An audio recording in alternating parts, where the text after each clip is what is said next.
Hello, everyone. Bonjour tout le monde. As we gather here today, we stand with the hundreds of courageous women and men fighting wildfires across the country. We stand with the communities who've been evacuated and with people from coast to coast to coast who are enduring this painful, heartbreaking time. Here today with Ministers Blair, Wilkinson, Gould, Guilbeault, Fraser, and Vandal to talk about the federal response to the devastating wildfires we're seeing across the country. Minister Wilkinson will have more detail in a moment, but our modeling shows that this may be an especially severe wildfire season throughout the summer. We're going to get through this together, and our government will keep being there with whatever it takes to keep people safe and provide support. 2 weeks ago, I went to Edmonton and spoke with the Canadian Armed Forces members who are helping in Alberta's firefight. I also met with many people from communities that had been evacuated. Some of them had only a few hours to pack. They were told to bring pets, important documentation, medication, and that's it. This is a scary time for a lot of people, not just in Alberta, but right across the country, including in the Atlantic, the North, and Quebec too. I think of people like Catherine in Nova Scotia. Even though she's lost her home, she found time to get help to her friend who's also affected and didn't want to be alone to see what was left of her own place. When people lose their homes, they don't just lose a roof and their possessions. They lose a special place where they saw their children grow up, where they built a life for themselves. This is incredibly difficult and heartbreaking. Canadians will continue to be there for you and with you. In the last week, I've spoken with Mayor Savage of Halifax, Mayor Locke of Shelburne, and Premier Houston, as well as with Premier Smith and other local leaders. Il y a 2 jours, j'ai parlé avec le Premier ministre Legault de la situation des feux de forêt au Québec.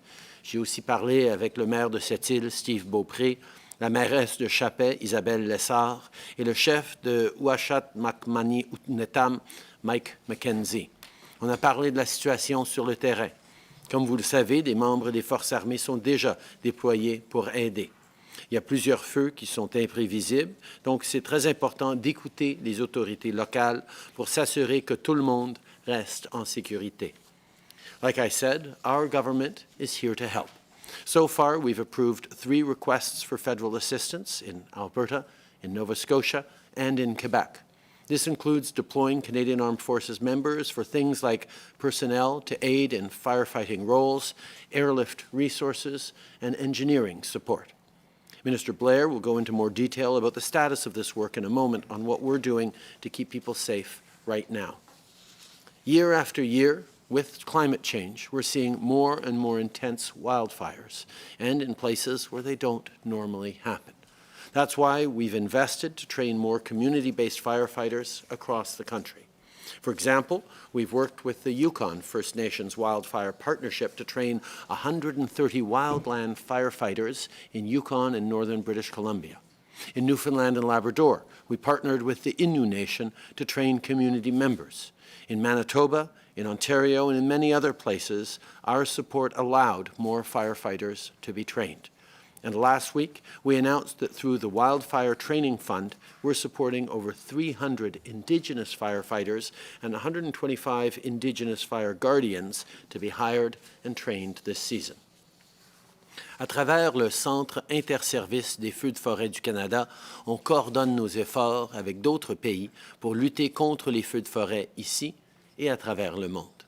Par exemple, dans le passé, on a envoyé des pompiers canadiens pour prêter main forte aux pompiers dans d'autres pays comme aux États-Unis et en Australie.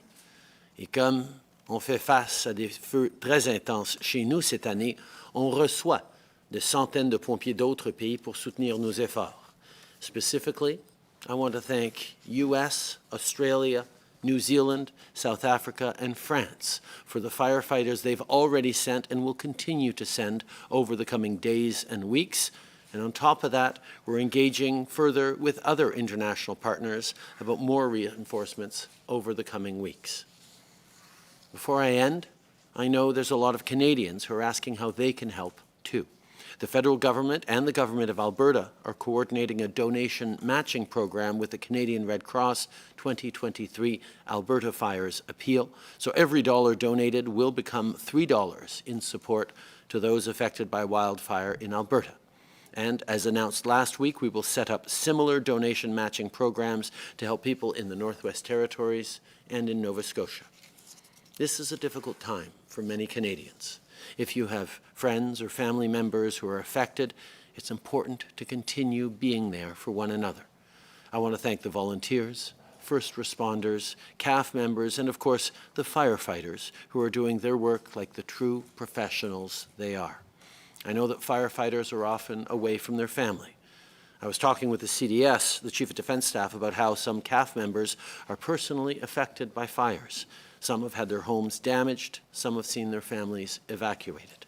But despite all of this, they continue to step up to help and protect others. Thank you. To all Canadians, let's continue supporting our firefighters by listening to local authorities.